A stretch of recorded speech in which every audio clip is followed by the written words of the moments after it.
Before we begin this mind-blowing Afro-Korean mafia story, do me one favor.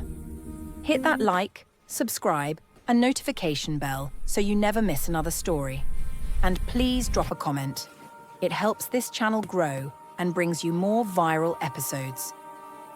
Welcome back to the best channel where you find thrilling and mind-blowing love stories. Please, the only way you can support us is by subscribing and engaging this channel as much as possible.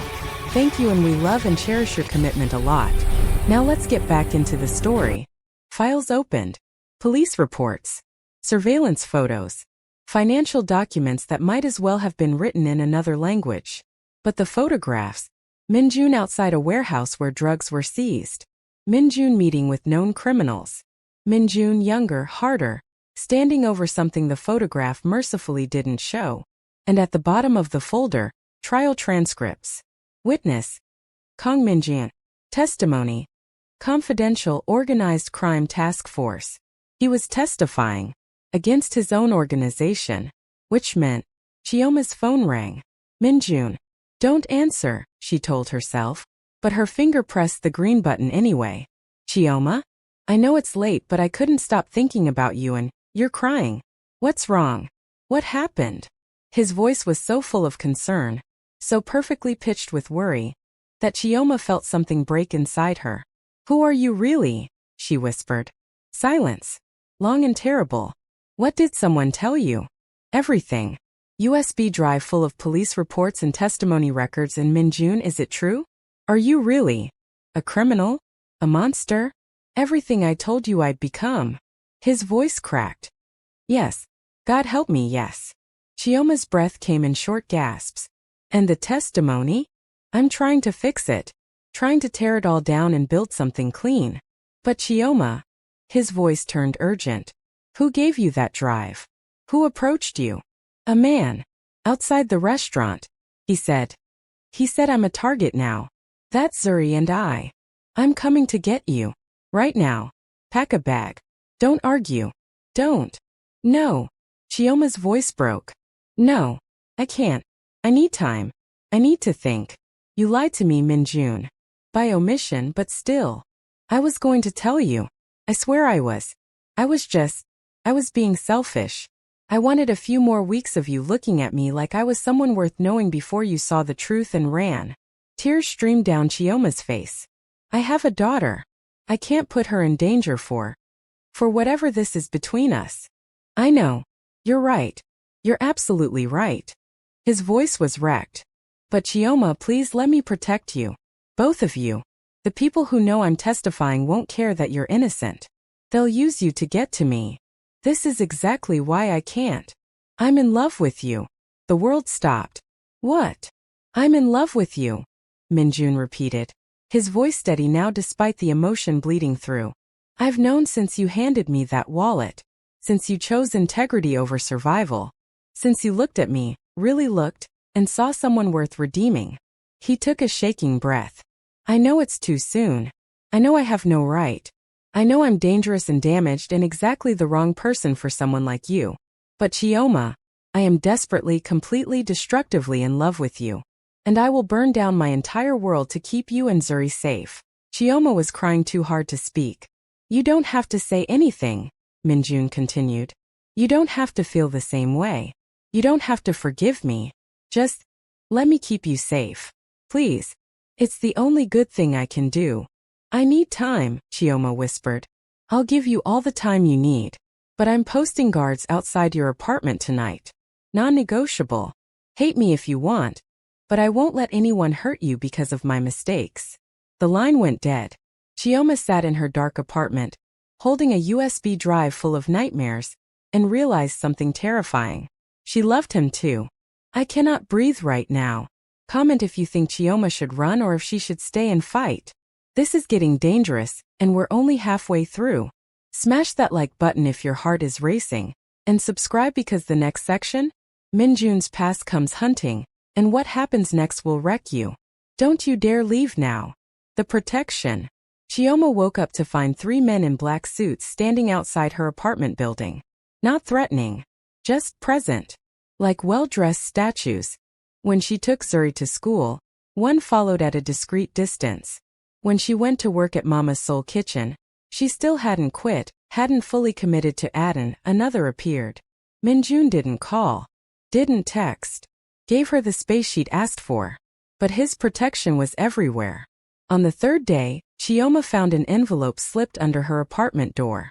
Inside, a letter in Minjun's handwriting.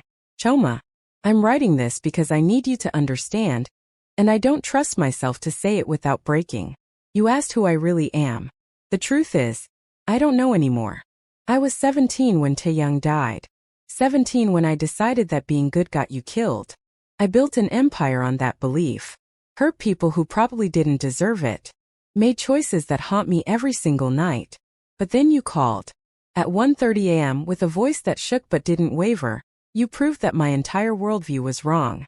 That goodness still exists. That integrity isn't extinct. You made me want to be the man my brother believed I could be. I'm testifying against the Japuk because I want to tear down everything I built and start clean. I want to build something Taeyang would be proud of. Something you could be proud of. But I understand if it's too late. If the damage is done. Just know this: meeting you was the best thing that ever happened to me. And loving you, even if you can never love me back, made me human again. The guards will stay until the trial is over. After that, if you want me gone, I'll disappear. But I'll never stop making sure you and Zuri are safe. Be good, Chioma. You taught me what that really means. Minjun. Chioma read the letter 17 times. Then she did something that scared her more than any threat. She called him. Chioma. His voice was raw, like he hadn't slept in days. I'm not running. Silence. What? I'm not running. I'm not quitting Aden. I'm not taking Zuri and disappearing. She took a breath. But I'm not diving in blind either. I need you to tell me everything. And I mean everything. No more secrets. No more protection. Just truth. When? Now. Come to my apartment. Zuri's at a friend's house. We have 4 hours. I'll be there in 10 minutes. Minjun. Yes. Her voice softened. Your letter made me cry. And I don't cry easily. She could hear his smile through the phone. I'm counting that as a victory. The truth. Minjun showed up in jeans and a t-shirt, looking more vulnerable than Chioma had ever seen him. He sat across from her at the tiny kitchen table and told her everything. Every crime. Every choice. Every moment he traded his soul for power. He didn't excuse it. Didn't justify. Just laid it bare like a confession. The worst part, he said, isn't what I did. To how easy it became. How normal. I stopped seeing people and started seeing assets or threats. What changed? Nothing changed for years. I was numb, efficient, successful. He looked at her. Then you called about a wallet, and I felt something I thought I'd killed: shame. Because you were everything I'd stopped believing existed. Chioma reached across the table and took his hand. I'm not going to lie and say your past doesn't scare me. It does. But Minjun. She squeezed his fingers. My father used to say Ani mir mir. Ani chekwa a chekwa. It means what's done is done. What's saved is saved. You can't change your past. But you're trying to fix your future. That matters. You really believe that? I believe that the man who learned Igbo phrases to make me smile is not the same man in those police reports. I believe that the man who bought my daughter art supplies and treated her with respect is trying to be better. I believe. She paused, gathering courage. I believe that I'm falling in love with who you're becoming. And that terrifies me more than your past ever could. Minjun's eyes widened, then filled with something that looked like wonder and pain mixed together. You're falling in love with me? Don't let it go to your head, Chioma said, but her smile was trembling. I'm still terrified. Still angry you didn't tell me sooner. Still not sure this isn't the biggest mistake of my life. Minjun stood slowly, moving around the table until he was kneeling in front of her chair, putting himself at her eye level, vulnerable, open. Then let me prove it's not a mistake. Let me prove that I can be the man you deserve. Not perfect, I'll never be that, but honest. Devoted. All in. His hands hovered near her knees, not touching without permission. Chioma Adiz Okafor, will you give me a chance? A real chance? Not just as your employer, but as someone who wants to know every single thing about you. Who wants to learn your favorite foods and your worst fears, and the way you laugh when something really delights you? Chioma's breath caught. That's a lot of wanting.